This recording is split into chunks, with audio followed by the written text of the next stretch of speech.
आप सभी को नमस्कार। आज मैं आप सभी के समक्ष एक जानकारी लेकर आई हूँ कि स्नान और नहाने में क्या अंतर है। एक बार देवी सत्यभामा ने देवी रुक्मिणी से पूछा कि दीदी, क्या आपको मालूम है कि श्री कृष्ण जी बार बार द्रौपदी से मिलने क्यों जाते हैं? कोई अपनी बहन के घर बार बार जाता है क्या? मुझे तो लगता है कुछ गड़बड़ है। ऐसा क्या है जो बार बार द्रौपदी के घर जाते हैं? तो देवी रुक्मिणी ने कहा, बेकार की बातें मत करो, ये बहन भाई का पवित्र संबंध है। जाओ, जाकर अपना काम करो। ठाकुर जी सब समझ गए और कहीं जाने लगे तो देवी सत्यभामा ने पूछा कि प्रभु, आप कहाँ जा रहे हो?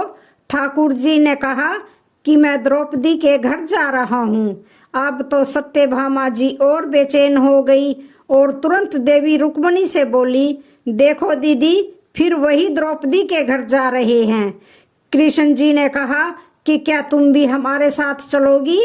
तो सत्यभामा जी फौरन तैयार हो गई और देवी रुक्मिणी से बोली कि दीदी, आप भी मेरे साथ चलो और द्रौपदी को ऐसा मजा चखाएंगे कि वो जीवन भर याद रखेगी।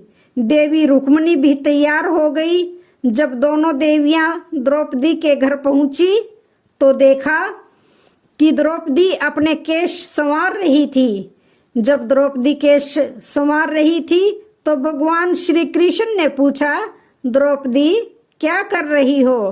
तो द्रौपदी बोली, भैया केश संवार के अभी आई हूँ।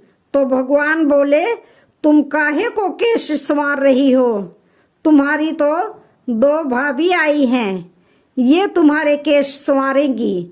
फिर कृष्ण जी ने देवी सत्यभामा से कहा कि तुम जाओ और द्रौपदी के सिर में तेल लगाओ और देवी रुक्मिणी, तुम जाकर द्रौपदी की चोटी करो। सत्यभामा जी ने रुक्मिणी जी से कहा, बड़ा अच्छा मौका मिला है, ऐसा तेल लगाऊंगी कि इसकी खोपड़ी के एक एक बाल तोड़ के रख दूंगी। और जैसे ही सत्यभामा ने द्रौपदी के सिर में तेल लगाना शुरू किया और एक बाल को तोड़ा तो बाल तोड़ते ही आवाज आई, हे कृष्ण। फिर दूसरा बाल तोड़ा, फिर आवाज आई, हे कृष्ण। फिर तीसरा बाल तोड़ा तो फिर आवाज आई, हे कृष्ण। सत्यभामा जी को समझ नहीं आया और देवी रुक्मिणी से पूछा, दीदी आखिर ऐसी क्या बात है? द्रौपदी के मस्तक से जो भी बाल तोड़ती हूँ तो कृष्ण का नाम क्यों निकल कर आता है? रुक्मिणी जी बोली, मैं तो नहीं जानती।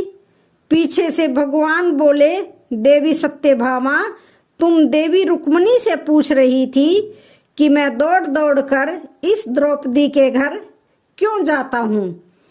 क्योंकि पूरे भूमंडल पर, पूरी पृथ्वी पर कोई संत, कोई साधु, कोई सन्यासी, कोई तपस्वी, कोई साधक, कोई उपासक ऐसा नहीं हुआ जिसने एक दिन में 3.5 करोड़ बार मेरा नाम लिया हो। और द्रौपदी केवल ऐसी ही है, एक दिन में 3.5 करोड़ बार मेरा नाम लेती है, प्रतिदिन स्नान करती है, इसलिए उसके हर रोम में कृष्ण नजर आता है और इसलिए मैं रोज इसके पास आता हूँ। इसे कहते हैं स्नान, जो देवी द्रौपदी प्रतिदिन किया करती थी। हम जो हर रोज साबुन, शैम्पू और तेल लगाकर अपने तन को स्वच्छ कर लिया, इसको केवल नहाना कहते हैं। स्नान का मतलब है हमारे शरीर में 3.5 करोड़ रोम छिद्र हैं। जब नारायण से पूछा गया, ये 3.5 करोड़ रोम छिद्र कर्मों दिए गए, तो नारायण ने कहा, जब मनुष्य 3.5 करोड़ बार भगवान का नाम लेता है तब जीवन में एक बार उसका स्नान हो पाता है। इसको कहते हैं स्नान। जय श्री राधे। तो आज की वीडियो का यहीं पर समापन होता है। वीडियो अच्छी लगे तो चैनल को लाइक, शेयर, सब्सक्राइब जरूर करें। धन्यवाद।